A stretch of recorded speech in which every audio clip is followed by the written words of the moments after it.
Social media apps open చేస్తే చాలండి the day of judgement is near near అని నాకు అనిపిస్తూనే ఉన్నాయి. కీప్ అప్ అవుతూనే ఉన్నాయి నా ఇన్స్టాగ్రామ్ కావచ్చు, వైటీ కావచ్చు. సీరియస్లీ అంటే ఏంట్లకి ఏమంటే World War III మనం చాలా రోజుల నుంచి అనుకుంటున్నాం కదా.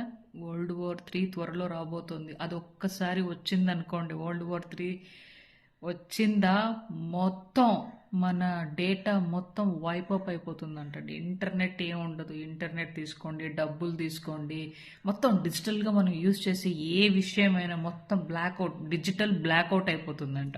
అప్పుడు ప్రపంచ దేశాల యొక్క ఆర్థిక వ్యవస్థ కుప్ప కూలిపోతుంది. అప్పుడు అది ఆ లాస్ని కవర్ చేయడానికి అంటే ఈ ప్రపంచ దేశాలందరూ కూర్చొని మాట్లాడుకొని న్యూ వరల్డ్ ఆర్డర్స్ని తీసుకొని వస్తారంట.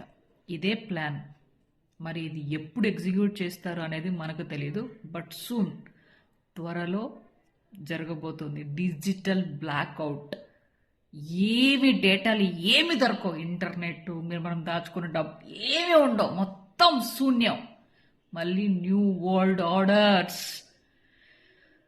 ఇవన్నీ చూస్తుంటే కడుపులో నాకు ఏంటంటో అయిపోతుందండి. ఈ మధ్య ఎక్కువ నేను సర్చ్ చేసేస్తున్నా. మళ్ళీ కొత్తగా ఈ మధ్య ఒకటి చూశానండి గూగుల్ మ్యాప్స్లో. అర్జెంటీనాలో ఒక టనల్ చూశాను నేను. ఆ టనల్ పక్కన అంతా సాతానిక్ ఆకారాలన్నీ ఉన్నాయి. అది ఎందుకు ఉంది అక్కడ నాకు అర్థం అవ్వట్లేదు. అందరూ చాలామంది వీడియోస్ పెడుతున్నారు, అది నిజమా అబద్ధం అని చెప్పి నేను వెళ్ళి దేకా. బట్ ఉంది. బట్ అట్లా టనల్ ఏంటి, ఆ ఆకారాలు ఏంటి, ఏమీ తెలియట్లేదండి. ఏమేమో చెప్తున్నారు. మనం చచ్చిపోయినా కూడా మన క్లోన్స్ వచ్చేస్తాయండి. Legalised clone వచ్చేస్తుందంట. క్లోన్ అంటే తెలుసు కదా, మనలాగే ఇంకొకళ్ళని తయారు చేయడం.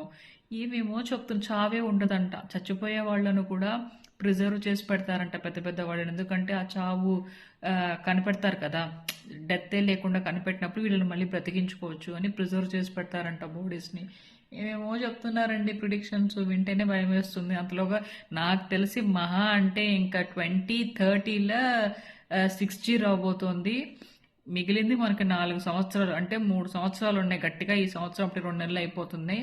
గట్టిగా తీసుకుంటే 3.5 సంవత్సరం మన చేతిలో ఉంది. ఎంజాయ్ చేయండి, హ్యాపీగా ఎంజాయ్ చేయండి, ప్రశాంతంగా ఉండండి. ఎప్పుడు పోతామో తెలియదు, ఏ రోగాలు వస్తాయో తెలియదు, ఏ వైరస్లు వస్తాయో తెలియదు. హ్యాపీగా ఉండండి బంగారాలు, హ్యాపీగా ఉండండి. బాయ్.